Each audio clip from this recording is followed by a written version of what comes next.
என்னடா இப்போ வெண்டைக்காய் உடைக்கிறான்னு பார்க்குறீங்களா? ஆமாங்க, நாம இப்போ வெண்டைக்காய் தோட்டத்துக்கு தான் வந்திருக்கோம். அந்த வெண்டைக்காய் தோட்டம் எங்கே இருக்குது அப்படின்னு பார்த்தீங்கன்னா, பொள்ளாச்சிக்கு பக்கத்தில் இருக்கக்கூடிய கிணத்துக்கடவு கிட்ட இருக்கக்கூடிய வழுக்குப்பாறைக்கு தாங்க வந்திருக்கிறோம். வழுக்குப்பாறையில் யார் இந்த விவசாயம் பண்ணிட்டு இருக்கா அப்படின்னு பார்த்தீங்கன்னா, நம்ம தங்கவேல் ஐயா தான் இந்த விவசாயம் பண்ணிட்டு இருக்காங்க.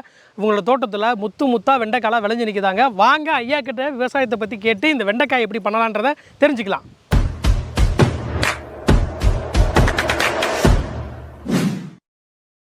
விவசாய சொந்தங்கள் அனைவருக்கும் வணக்கம். முத்தான வெண்டைக்காய் முத்தா காய்ச்சி தொங்கிக்கிட்டு இருக்குதுங்க.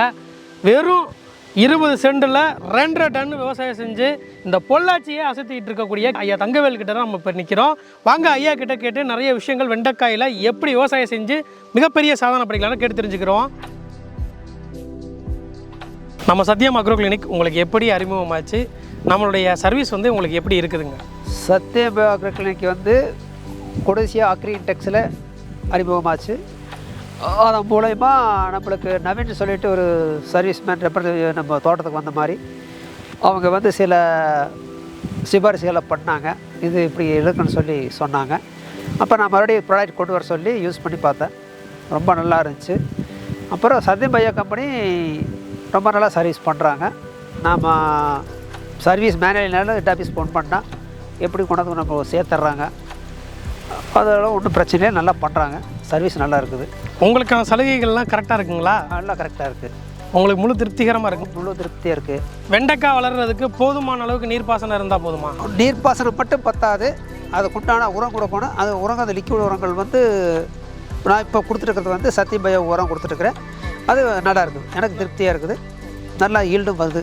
வெண்டைக்காய்ங்கிறது ஈரீராக குயிக்காக ஈல்டு விடக்கூடிய ஒரு பயிர். அந்த பயிர் வந்து 45 நாள் வந்து 50 நாளைக்குள்ள அறுவடைக்கு வந்துடு. அது நல்லா செம்மண்பாங்கான பூமியில் வந்து கொஞ்சம் நல்லா வளரு. அதுக்கு தகுந்த உரம் மருந்து போட்டால் 45 நாள்லேருந்து 55 நாளில் ஈல்டு வந்துடு. 45 நாள் அதை எடுத்தால் 90 நாள் 120 நாள் வரைக்கும் காய் ஒரு நாள் விட்டு ஒன்று எடுத்துகிட்டே இருக்கலாம். நல்ல வளமான காய் வர்றதுக்கு இப்போ இந்த பயோ ஆர்கானிக் சொல்லிட்டு நிறைய உரங்கள் இருக்குது. அதில் சத்யம் பயோ கம்பெனி உரம் வந்து நம்மளுக்கு நல்லா பிடிச்சிருக்குது. அதான் நான் யூஸ் பண்ணிட்டு இருக்கிறேன். வெண்டைக்காய் நல்லா தெளிவாக இருக்குது. வெண்டைக்காயை பொறுத்த வரைக்கும் நீங்கள் சந்திக்கக்கூடிய மிகப்பெரிய சவால் என்ன?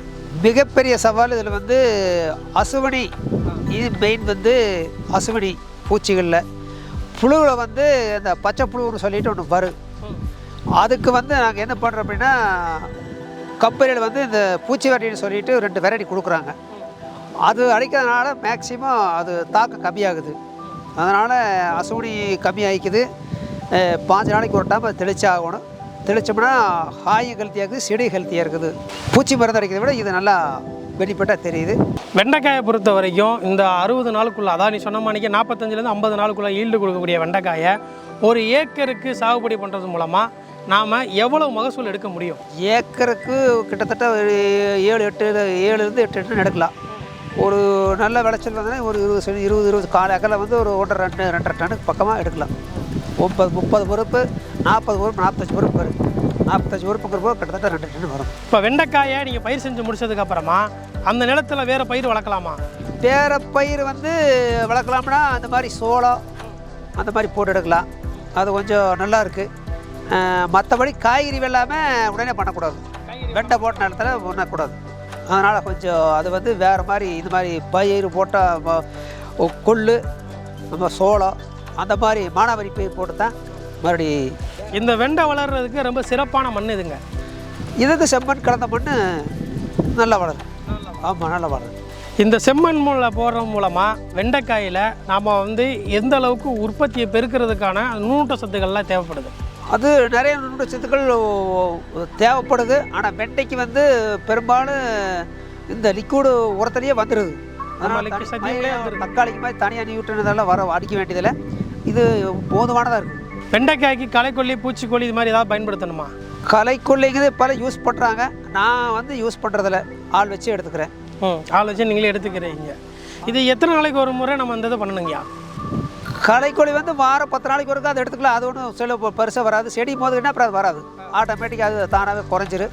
அது பெருசாக ஒன்றும் பாதிப்பு இல்லை வெண்டைக்காட்டில். ஐயா, வெண்டைக்காய்க்கு என்னெல்லாம் ஊட்டச்சத்துக்கள் தேவை, அதில் நம்ம உரங்களில் என்னெல்லாம் இருக்குது? வெண்டைக்காய்க்கு வந்து நைட்ரஜன் சார்ந்த உரங்கள் நல்லா செடிக்கு ஈஸியாக எடுக்கு, காய் நல்லா வளர்றதுக்கு வரும். ரெண்டாவது பொட்டாசியம் இருந்ததுன்னா கொஞ்சம் வெயிட் சேர்த்தி வரும். ஆமாம், இந்த பொட்டாசியம் நைட்ரஜன் எல்லாம் இந்த லிக்யூட்லேயே வந்துடுது. அதனால் நம்ம தனியாக அதுக்கு ஒரு பொட்டாசியம் தனியாக சத்துக்களோட கொடுக்க வேண்டியதில்லை. அந்த ஒரு வாரம் யூஸ் பண்ணாலே, வாரத்தில் 5 நாளைக்கு ஒரு முறை யூஸ் பண்ணாலே, ட்ரிப் ஜெல்ல பயன்படுத்தினாலே போதும். பயன்படுத்தினாலே ஜம்முன்னு வரும். ஜம்முன்னு வந்துடும். காய் நல்லா பெருவட்டாக இருந்தால் சில பேர் வந்து வாங்க மாட்டாங்க, முத்துற மாதிரி இருக்குன்னு சொல்லுவாங்க. எந்த பருவத்தில் இதை உடைக்கணும்? அது வந்து உங்களுக்கு ஒரு நாள் விட்டு ஒரு நாள் கண்டிப்பாக உடைச்சே ஆகணும். ஒரு நாள் விட்டு ஒரு நாள் 3/4 காய் வரும், 3/4 காய் உடைச்சிக்கலாம். அது ஒரு நாள் சேர்த்திட்டோம்னா காய் பெருசாக்கி முத்திக்கு அப்புறம் அது சந்தைக்கு ஷூட் ஆகாது. திருப்பி நம்ம அந்த காயை வச்சு வேறு எதுவும் பண்ண முடியாது. வேறு அது ஒன்றும் பண்ண முடியாது. அப்புறம் வந்து வீட்டில் இருக்கிற மாடுகளுக்கு தான் போட முடியும். மாடுகள் தீவனமாக தான் கொடுக்க முடியும். சந்தைக்கு வந்து வந்தது ஒரு நாள் விட்டு ஒரு நாள் பிஞ்சு காயை எடுத்துகிட்டு போவோம். பிஞ்சு காய் ரொம்ப பிஞ்சு காய் ஆகாது. ஒரு நாள் விட்டு ஒரு நாள் 3/4 காய் வந்துடும். அது ஜம்முன்னு எடுத்துக்கலாம். அது வந்து எடுத்துகிட்டு போய் சில வெரைட்டிகள் வந்து ரெகுலர் எடுக்கிற மாதிரி வரும். வளர்ச்சி அதிகமான ரெகுலர் எடுக்க வேண்டிய சூழ்நிலை வரும். ஒரு 50, 60, 70, 75 நாள்ங்கிற போது அந்த 3 பொறுப்புக்கிற போது ரெகுலர் எடுக்கலாம். கொஞ்சம் பிட்டாடி போச்சுன்னா அப்புறம் கொஞ்சம் செடி முத்திச்சுன்னா வளர்ச்சி கம்மியாக இருக்குது. அப்போ ஒரு நாள் விட்டு ஒரு நாள் எடுக்கலாம். ஒரு நாள் எடுக்கலாம். ஒரு வருஷத்துக்கு 3 முறை வெண்டைக்காய் பயிர் பண்ணாலே போதும், நமக்கான தேவையான வருமானம் இதிலேயே வந்துடும். அதாவது குறைஞ்ச காலத்திலேயே அதிகமான மகசூல் கொடுக்கக்கூடிய வெண்டைக்காய் வருஷத்துக்கு 4 தடவை கூட போடலாம். 4 தடவை கூட போடலாம். நம்ம பயன்படுத்துகிற இதை பொறுத்து, மண்ணோட தன்மையை பொறுத்து எல்லாம். அதான் 60, 50, 40, 90 நாள் 100 நாள் முடிச்சிடும். 4 தடவை 3 பயிர் கன்ஃபார்மாக போடலாம். 3 ஹார்வெஸ்ட் பண்ணலாம். 4ங்கிறது கொஞ்சம் குறுகிய கால பயிர் மறுபடியும் போட்டோம்னா நல்லது. ரொம்ப சந்தோஷங்கய்யா. எங்கள் கூட நீங்கள் இவ்வளோ நேரம் ஒதுக்கி இந்த குறுகிய காலத்தில் வெண்டைக்காய் பயிர் பண்ணி நிறைய சாகுபடி பண்ணலாம், அதில் நிறைய மகசூல் இருக்குன்னா எங்களுக்கு ஒரு ஐடியா வேறு நீங்கள் கொடுத்துருக்கீங்க. ரொம்ப சந்தோஷம். தொடர்ந்து இந்த விவசாயத்தை நீங்கள் கண்டினியூ பண்ணிக்கிட்டே வாங்க. உங்களுக்கான எல்லா விதமான முழு ஒத்துழைப்பும் நம்ம சத்யம் அக்ரோ கிளினிக் உங்கள் கூடவே இருந்து செஞ்சு கொடுக்கும். வெண்டைக்காய், அதாவது குறுகிய காலத்தில் அதிக வருமானம் தரக்கூடிய பயிர்களில் இந்த வெண்டைக்காயை ஒன்று, வறட்சியை தாங்கி நல்லா வளரக்கூடிய பயிர்கள்னு சொல்கிறாங்க. வெப்பமண்டல பயிர்ன்றதால நல்லா வருமானம் கொடுக்கக்கூடிய பயிர்ன்ற நிறைய விஷயங்கள் எடுத்து சொல்லியிருக்கிறாங்க. ஸோ வெண்டைக்காய் மூலமாக நம்ம நல்ல வருமானம் சம்பாதிக்கலாம். அதுவும் குறைஞ்ச ஒரு 20 சென்டில் 2 டன் மகசூல் அப்படின்றது ஒரு மிகப்பெரிய ஒரு சாதனை தான். ஸோ நம்ம அக்ரோ கிளினிக் சார்பாகவும் மக்கள் சார்பாகவும் ஒரு வாழ்த்துக்களை சொல்லிக்கலாம். தொடர்ந்து எங்கள் கூட பயணிச்சிருங்க. அடுத்த வீடியோவில் உங்களை சந்திக்கிறேன்.